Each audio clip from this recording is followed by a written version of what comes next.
Movimiento unidimensional con velocidad constante. También se conoce como movimiento rectilíneo uniforme. Veamos de qué se trata. Es un tema relativamente más corto. Vamos a suponer que un móvil, un objeto, una partícula, se está moviendo con velocidad constante a lo largo del eje X. El eje X va a ser cualquier dirección.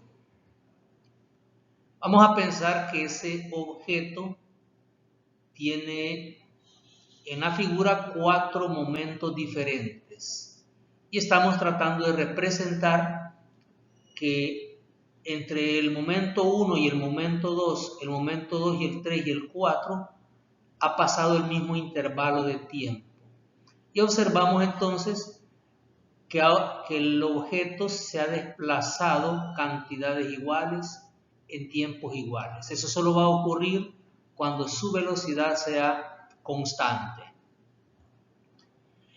Vamos a suponer que inicialmente el objeto o el móvil se encuentra en el punto donde estamos comenzando nuestro análisis, que es donde el objeto lleva una velocidad v sub 1. A ese punto donde inicialmente el objeto se encuentra y que probablemente sea el punto donde nosotros nos ubiquemos para tomar mediciones de tiempos, velocidad, posiciones, a ese punto le llamaremos marco de referencia. Vamos a decir que un marco de referencia es aquel punto donde el científico, el experimentador, se ubica para realizar las mediciones. Para nosotros será el punto llamado O.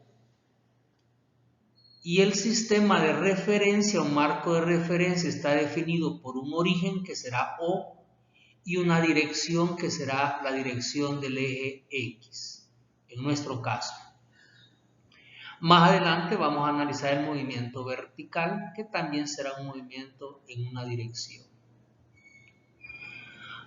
Ahora vamos a hablar de que los marcos de referencias deben cumplir ciertas condiciones. Por lo menos en física, las mediciones que hagamos los tenemos que hacer desde sistemas de referencia, es decir, de sistemas donde está ubicado el científico que está tomando las mediciones, y debe cumplir con que el sistema o el que mide está en reposo o se puede mover, pero debe hacerlo con velocidad constante. Eso quiere decir que yo puedo medir o describir cómo se mueve un objeto cuando yo estoy en un punto fijo midiendo o cuando yo me voy moviendo con velocidad constante. No podré hacerlo si me estoy moviendo en un sistema, en un móvil, en un avión, en un vehículo que se está acelerando.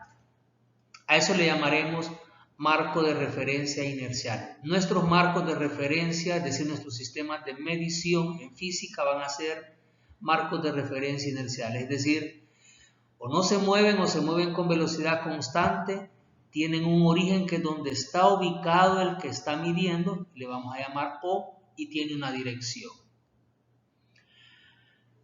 En este caso, como vamos a tratar sobre el movimiento con velocidad constante, debemos asumir que la velocidad en el momento 1, en el momento 2, en el momento 3 y en el momento 4 son iguales a la velocidad v. Diremos que se mueve con velocidad constante. Analicemos el modelo matemático. Vamos a recordar que la velocidad es la derivada de la posición con respecto al tiempo. Si yo despejo de ahí ese diferencial de tiempo que está dividiendo, lo paso a multiplicar. Por lo tanto, velocidad por diferencial de tiempo es igual a dx. Le voy a dar vuelta, dx entonces va a ser velocidad por diferencial de tiempo. Vamos a aprovechar que usted ya conoce un poco de cálculo diferencial y vamos a integrar en ambos lados de la ecuación. En el lado izquierdo la integral del diferencial de x y en el lado derecho la integral de la velocidad por el diferencial de tiempo. El diferencial de x me está representando la variable de integración en el lado izquierdo y es x. Por lo tanto, voy a integrar desde un momento 1, donde la posición es x1, hasta un momento 2, donde la posición es x2. Y en el lado derecho la variable de integración es dt, el tiempo. Por lo tanto, voy a integrar desde un tiempo 1 hasta un tiempo 2. De tal manera que para el tiempo t sub 1, la partícula se encuentra en la posición x1. Y para el tiempo t sub 2, la partícula se encuentra en el punto o en la posición x sub 2.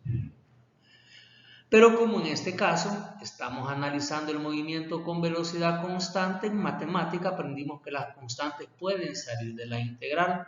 Así que sacamos la velocidad de la integral e integramos en ambos lados de la ecuación. En el lado izquierdo, integral de dx es x, y en el lado derecho la integral de dt es t. Es decir, vamos a hacer lo siguiente.